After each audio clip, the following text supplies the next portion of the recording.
सुबह का समय था। गांव के बाहर बनी सब्जी मंडी में रोज की तरह हलचल शुरू हो चुकी थी। कोई आवाज लगाकर सब्जियां बेच रहा था, कोई मोलभाव कर रहा था, तो कहीं मजदूर ठेले खींचते नजर आ रहे थे। चारों तरफ वही रोज ऐसा शोरगुल और भागदौड़ थी। मगर इस सामान्य भीड़ में आज कोई ऐसा खास शख्स मौजूद था जिसका वहां होना बिल्कुल भी सामान्य नहीं था। वहां महिला साधारण कपड़ों में थी, ना कोई सरकारी गमली, ना सिक्योरिटी गार्ड। बिल्कुल आम इंसान की तरह, उम्र लगभग 34 साल, चेहरा शांत लेकिन आत्मविश्वास से भरा हुआ। वालों को लगा जैसे यह कोई बाहर की महिला है, पर किसी को अंदाजा तक नहीं था कि यह जिले की नई डीएम जिलाधिकारी रिया राठौर है। डीएम रिया राठौर धीरे धीरे चलते हुए सीधे एक ठेले के पास जा रुकी, जहां एक बुजुर्ग महिला सब्जी बेच रही थी। रिया ने हल्की मुस्कान के साथ पूछा, अम्मा गोभी क्या भाव दिए हैं? महिला ने तराजू संभालते हुए जवाब दिया, बेटी आज गोभी 50 किलो है, आपको कितना चाहिए? कभी सब्जी मंडी के शोर के बीच एक मोटरसाइकिल की तेज आवाज सुनाई दी। बाइक पर इंस्पेक्टर रवि सिंह सिंधे मंडी में दाखिल हुआ। उम्र लगभग 40 साल, चेहरे पर रव और वर्दी का घमंड साफ झलक रहा था। वो सीधे उसी बुजुर्ग महिला के थैले पर रुका। इंस्पेक्टर को देखते ही महिला के चेहरे पर घबराहट छा गई। उसने सिर झुकाकर धीमे स्वर में कहा, आज क्या चाहिए आपको इंस्पेक्टर साहब? जो भी चाहिए ले लीजिए। इंस्पेक्टर ने हुक्म के लहजे में कहा, 1 किलो टमाटर दे और 1 किलो तोरई भी देना। महिला ने बिना कोई सवाल किए तुरंत सब्जियां तोल कर दे दी। इंस्पेक्टर ने सब्जियां आली और बिना एक भी पैसा दिए अपनी मोटरसाइकिल पर बैठा और वहां से चला गया। यह सब देखकर डीएम रिया राठौर हैरान रह गई। उन्होंने बुजुर्ग महिला से गंभीर स्वर में पूछा, अम्मा उस इंस्पेक्टर ने आपको सब्जियों के पैसे क्यों नहीं दिए? और आपने उससे कुछ कहा क्यों नहीं? आपने उससे पैसे क्यों नहीं मांगे? महिला की आंखों में लाचारी साफ झलक रही थी। दर्द से भरे स्वर में उसने कहा, बेटी क्या कहूं, इसका तो रोज का यही काम है। यह इंस्पेक्टर हर दिन ऐसे ही बिना पैसे किए सब्जियां ले जाता है। जब मैं मना करती हूं तो मुझे धमकाता है, कहता है मुझसे पैसे मांगेगी तू? तेरी इतनी हिम्मत, अभी तेरा ठेला उठवाकर नाले में फेंकवा दूंगा। बेटा मुझे डर लगता है, अगर ठेला चला गया तो घर कैसे चलेगा? मेरे पति विकलांग है, उनका इलाज चल रहा है, हर हफ्ते उनकी दवाई लेनी पड़ती है, इसलिए मजबूरी में चुपचाप इसे सब्जी आम दे देती हूँ। अंजना यह सुनकर भीतर तक हिल गई। उन्हें यकीन नहीं हो रहा था कि जो लोग कानून के रखवाले हैं वही उसका मजाक बना रहे हैं। उन्होंने गहरी सांस ली और बुजुर्ग महिला से पूछा, अम्मा क्या आपकी कोई संतान नहीं है? महिला की आंखें भर आई। उसने धीमे स्वर में कहा, एक बेटा था, फौजी था, 1 साल। यह सुनकर रिया के चेहरे पर गंभीरता और बढ़ गई। उन्होंने कहा, अम्मा इस इंस्पेक्टर को तो आपकी मदद करनी चाहिए थी। आप इस उम्र में भी मेहनत करके अपना घर चला रही हैं और ऊपर से यह आपको डराता धमकाता है, बिना पैसे दिए सब्जियां लेता है। सच में कलयुग आ गया है, लेकिन अब आपको डरने की जरूरत नहीं है। उन्होंने बुजुर्ग महिला का हाथ थामते हुए कहा, अम्मा अब मैं आपके साथ हूं। इस इंस्पेक्टर की दादागिरी अब और नहीं चलेगी। आप ऐसा कीजिए, मेरा नंबर ले लीजिए। कल जब आप ठेला लगाएंगी तो मुझे कॉल करना। कल आपके ठेले पर आप नहीं बल्कि मैं रहूंगी। मैं खुद देखूंगी कि वह पैसे दिए बिना कैसे जाता है। अगर उसने फिर ऐसा किया तो मैं उसके खिलाफ सख्त कानूनी कार्रवाई करूंगी और उसे कानून की असली ताकत दिखाकर रहूंगी। बुजुर्ग महिला की आंखों में कुछ उम्मीद जागी। उसे लगा कि शायद ये महिला मुझे उस इंस्पेक्टर से छुटकारा दिला सकती है। अगली सुबह डीएम रिया राठौर ने गांव की एक साधारण औरत का रूप धारण किया। उसने एक साधारण साड़ी पहनी और वह सब्जी वाली बुजुर्ग औरत के ठेले पर आकर खड़ी हो गई। ठेले पर सब्जियां तरीके से सजी हुई थी, ताजी गोभी, गाजर, भिंडी, हरी मिर्च और आलू। चारों ओर वही रोज का सामान्य माहौल था। लोग आते जाते मोलभाव करते। कुछ ही देर में वही इंस्पेक्टर रवि सिंह सिंधे अपनी मोटरसाइकिल पर वहां आ पहुंचा। उसने बाइक सीधे रिया के ठेले के पास रोकी और घूरते हुए बोला, क्या बात है, आज फिर तू यहीं? वैसे तू उस औरत की क्या लगती है? कल भी तुझे यहीं देखा था और आज भी तू यहीं है। रिया ने सहजता से जवाब दिया, मैं उनकी बेटी हूँ। आज उनकी तबीयत खराब थी, इसलिए मैंने कहा कि आल ठेले पर मैं बैठ जाती हूँ। इंस्पेक्टर ने चालाकी भरी मुस्कान के साथ कहा, ओह, तो तू उसकी बेटी है। उस बुढ़िया ने कभी बताया नहीं कि उसकी इतनी खूबसूरत बेटी भी है। सच कहूं तू बहुत प्यारी लग रही है। उसने ठिठोली करते हुए पूछा, और बता, शादी हो गई क्या तेरी? रिया ने शांत स्वर में कहा, नहीं, अभी नहीं हुई। इंस्पेक्टर ने हंसते हुए कहा, ओह अच्छा, मेरी भी शादी नहीं हुई है। मुझसे शादी करेगी? रिया ने दृढ़ स्वर में कहा, नहीं, मुझे अभी शादी नहीं करनी। इंस्पेक्टर हंसकर बोला, अरे मैं तो मजाक कर रहा था। छोड़ो यासम, मुझे 1 किलो गोभी चाहिए, साथ में थोड़ा धनिया भी देना।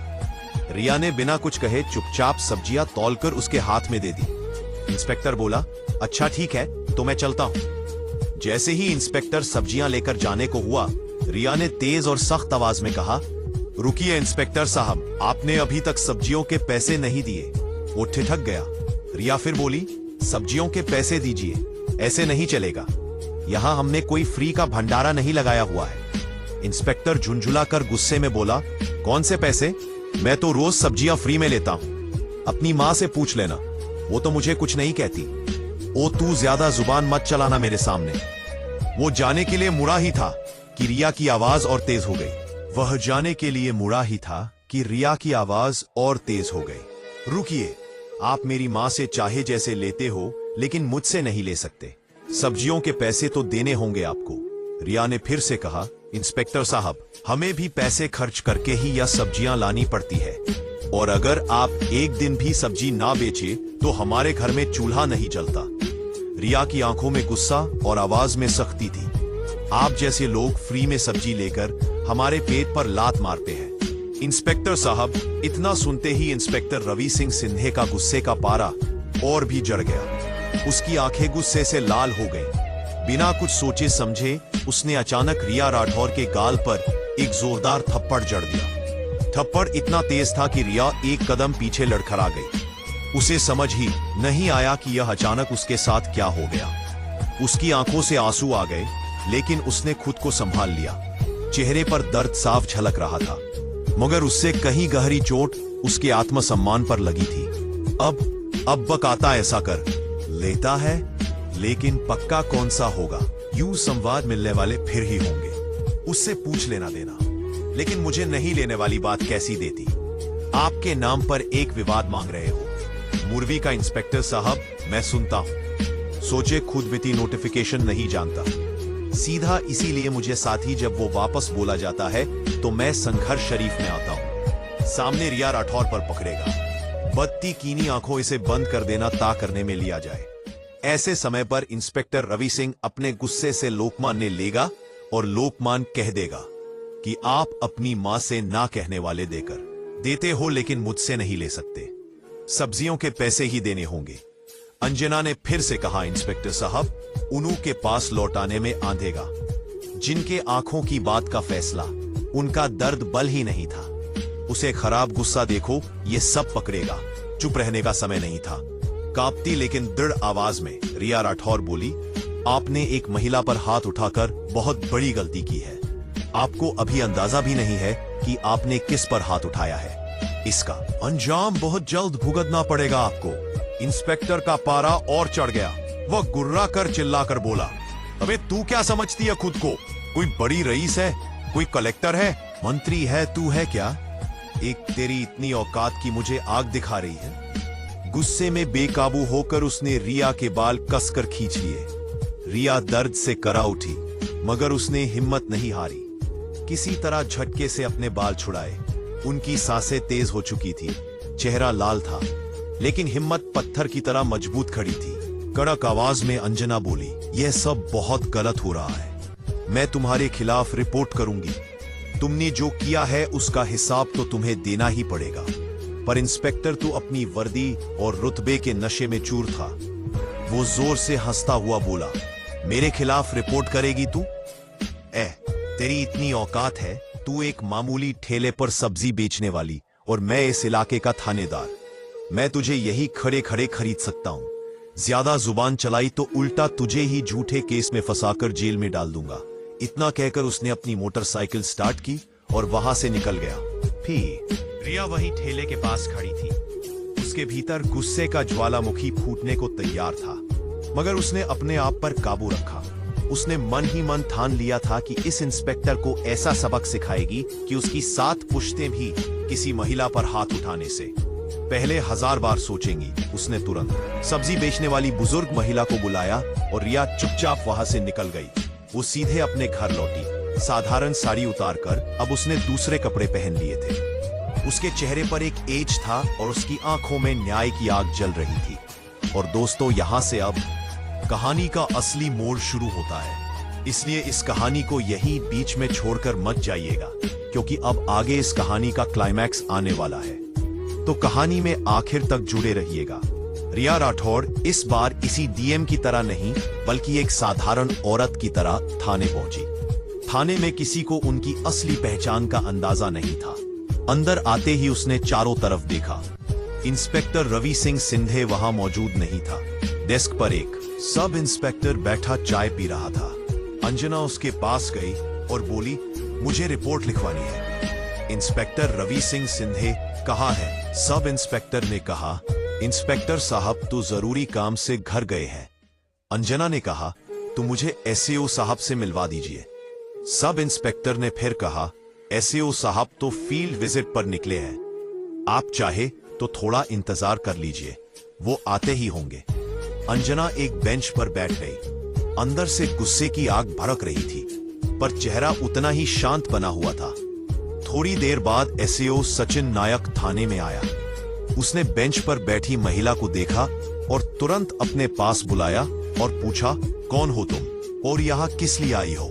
रिया बोली, एसएओ साहब, मुझे रिपोर्ट दर्ज करानी है। सचिन ने कहा, अच्छा, मेरे कमरे में आओ। दोनों उसके केबिन में गए। सचिन ने कुर्सी पर बैठते ही कहा, तो तुम्हें रिपोर्ट लिखवानी है, लेकिन पहले खर्चा पानी देना पड़ेगा। यहाँ रिपोर्ट दर्ज कराने के 5000 रुपए लगते हैं। लाए हो तो निकालो फटाफट, फिर लिखते हैं तुम्हारी रिपोर्ट। रिया का चेहरा सख्त हो गया। वो बोली, रिपोर्ट लिखवाने के लिए तो कोई पैसा नहीं लगता, आप तो मुझसे खुलेआम रिश्वत मांग रहे हैं। ऐसे सचिन ने कहा, अरे तुम्हें किसने कहा कि यहाँ सब कुछ मुफ्त में होता है? यहाँ जो भी आता है अपनी मर्जी से पैसे देकर ही जाता है। अगर तुम पैसे नहीं दोगी तो तुम्हारी रिपोर्ट भी नहीं लिखी जाएगी। अब्बा की तुम्हारी मर्जी है। अंजना ने गहरी सांस ली। फिर उसने चुपचाप जेब से 5000 रुपए निकाले और टेबल पर रख दिए। वो बोली, लीजिए, अब मेरी रिपोर्ट लिखिए। पैसे लेते ही एसएओ ने पूछा, किसके खिलाफ रिपोर्ट लिखवानी है? रिया ने सीधी और ठोस आवाज में कहा, इंस्पेक्टर रवि सिंह सिंधे के खिलाफ। वह रोज एक बुजुर्ग महिला के ठेले से बिना पैसे दिए सब्जियां ले जाता है। जब वह औरत पैसे मांगती है तो उसे ठेला उठवाने की धमकी देता है और उसके साथ गाली गलौज करता है। और जब मैंने इसका विरोध किया तो उसने मुझ पर भी हाथ उठाया, मेरे साथ अमानवीय व्यवहार किया। मैं उसके खिलाफ सख्त कार्रवाई चाहती हूं। यह सुनते ही एसएओ सचिन नायक का चेहरा उतर गया। उसकी आंखों में डर साफ छलकने लगा। एसएओ सचिन नायक घबराकर अटकते हुए बोला, वाह, वो तो हमारे थाने के सीनियर इंस्पेक्टर है, और फिर अगर कोई फ्री में थोड़ा बहुत सामान दे दे तो उसमें बुराई ही क्या है? हम पुलिस वाले हैं, हमारे लिए यह सब तो चलता है।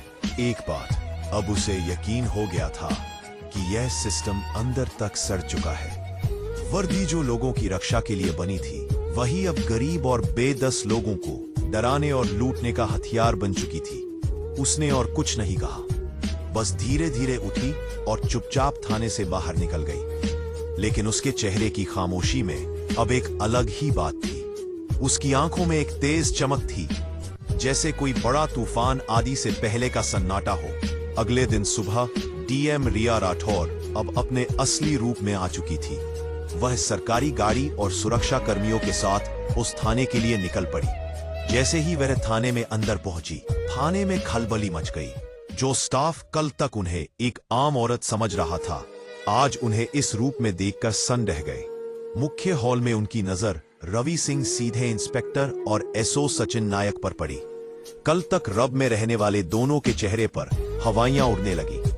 रवि सिंह सिंधे सहमा हुआ बोला, मैडम आप कौन है? सचिन नायक बोला, आप तो कल भी आई थी रिपोर्ट लिखवाने।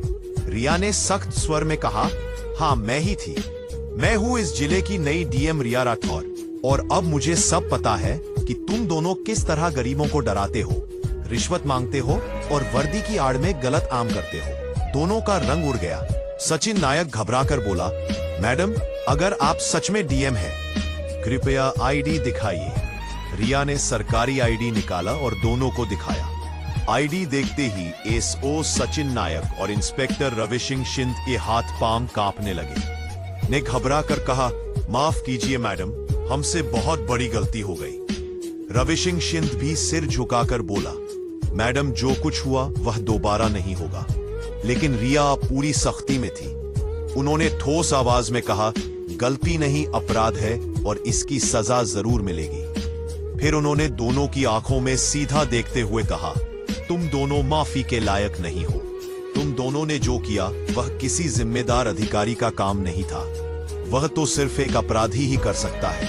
अगर मैं आज तुम्हें माफ कर दूंगी तो शायद कल तुम फिर किसी गरीब की आवाज दबाओगे, फिर किसी मजदूर पर जुल्म करोगे। इतना कहकर उन्होंने तुरंत अपना मोबाइल फोन निकाला और जिले के एसपी को कॉल लगाया। आदेश दिया फला थाने के एसएओ सचिन नायक और इंस्पेक्टर रवि सिंह सिंधे को तुरंत प्रभाव से निलंबित किया जाए। इनके खिलाफ विभागीय जांच शुरू की जाए। पूरी रिपोर्ट कल तक मेरी टेबल पर होनी चाहिए। एसपी ने आदेश मानते हुए तुरंत कार्रवाई शुरू कर दी। अंजना ने थाने के बाकी स्टाफ की ओर देखा और दृढ़ स्वर में बोली, अब इस थाने में गरीबों का शोषण नहीं होगा। वर्दी की आड़ में कोई भी अत्याचार बर्दाश्त नहीं किया जाएगा। पूरा थाना सन्नाटे में डूब गया। आज पहली बार वहां सच में इंसाफ की गूंज सुनाई दी। इतना कहकर डीएम रिया राठौर वहां से जाने लगी। तभी दोनों अधिकारी एसएओ सचिन नायक और इंस्पेक्टर रवि सिंह सिंधे घुटनों के बल गिर गए। सचिन नायक कांपती आवाज में बोला, मैडम आप बिल्कुल सही कह रही हैं। हम सच में माफी के लायक नहीं हैं, लेकिन बस एक मौका दीजिए। हम सब कुछ बदल देंगे। गरीबों का सम्मान करेंगे, रिश्वत नहीं लेंगे और कानून का पालन करेंगे। रवि सिंह सिंधे भी सिर झुकाकर बोला, हमें माफ कर दीजिए। मैडम अगर अब गलती हुई तो आप हमें सस्पेंड मत कीजिएगा, सीधे जेल भेज दीजिएगा। रिया राठौर ने सख्त आवाज में कहा, तुम दोनों माफी के लायक नहीं हो। ये गलती नहीं, ये गुनाह है और गुनाह की माफी नहीं होती। तुमने सिर्फ एक आम बुजुर्ग महिला पर अत्याचार नहीं किया, बल्कि तुमने मेरे ऊपर भी, एक महिला और एक डीएम के ऊपर भी हाथ उठाया। भूल गए क्या? कल अगर तुम किसी की जान लेने के बाद पैरों में गिरकर माफी मांगोगे तो क्या मैं माफ कर दूंगी? नहीं, कानून माफी नहीं देता और मैं भी तुम्हें माफ नहीं करूंगी। पूरा थाना सन्नाटे में डूब गया। आज पहली बार हर किसी ने महसूस किया कि वर्दी से बड़ा कानून है और कानून से बड़ा न्याय। रिया राठौर ने आखिर में कहा, याद रखना, वर्दी पहनने से कोई ईश्वर नहीं बन जाता। अगर वर्दी पहनकर गुनाह करोगे तो यही वर्दी तुम्हें सलाखों के पीछे भी भेज सकती है। इसके बाद डीएम रिया राठौर थाने से बाहर निकल गई। पीछे सिर्फ सन्नाटा रह गया। उस दिन के बाद थाना सच में बदल गया। अब कोई रिश्वत नहीं मांगता, हर फरियादी को बराबरी से सुना जाता। गरीबों की एफआईआर बिना पैसे के दर्ज होती। बाजार, गलियों और चौराहों में अब पुलिस लोगों की मदद करती दिखती, डर नहीं फैलाती। वही सब्जी वाली औरत जो कभी सहमी रहती थी, अब अपने ठेले पर मुस्कुराती थी, क्योंकि अब उसे किसी से डरने की जरूरत नहीं थी। इस कहानी से हमें यही सीख मिलती है कि पद और रुतबा सिर्फ दिखावे की चीज नहीं, बल्कि बड़ी जिम्मेदारी है। जब कोई अधिकारी अपने ओहदे का इस्तेमाल गरीबों और मजबूरों की मदद के लिए करता है, तभी समाज में असली बदलाव आता है। अन्याय के खिलाफ खड़े होना आसान नहीं होता, लेकिन सच्चा लीडर वही है जो जुर्म करने वालों के खिलाफ सख्त कार्यवाही करे। और सबसे जरूरी बात, लोगों के दिलों में वर्दी का डर नहीं, भरोसा होना चाहिए। दोस्तों, इस कहानी को सुनाने का उद्देश्य किसी को परेशान करना या किसी की भावनाओं को ठेस पहुंचाना बिल्कुल नहीं है। हमारा मकसद ना ही किसी जाति, धर्म, समुदाय या पेशे को गलत दिखाना है। इस कहानी का एकमात्र उद्देश्य है आपको जागरूक और सचेत करना। अगर आपको यह कहानी पसंद आई हो तो इसे लाइक करें और ज्यादा से ज्यादा शेयर करें। आपका एक शेयर किसी की चुप आवाज को बुलंद सच्चाई बना सकता है। तो आवाज उठाइए, साथ दीजिए और बदलाव का हिस्सा बनिए। इस प्रकार की और कहानियों के लिए हमारे चैनल ब्लैक क्राइम फाइन को सब्सक्राइब करना ना भूलें। सतर्क रहें, सुरक्षित रहें। धन्यवाद। जय हिंद। भारत माता की जय।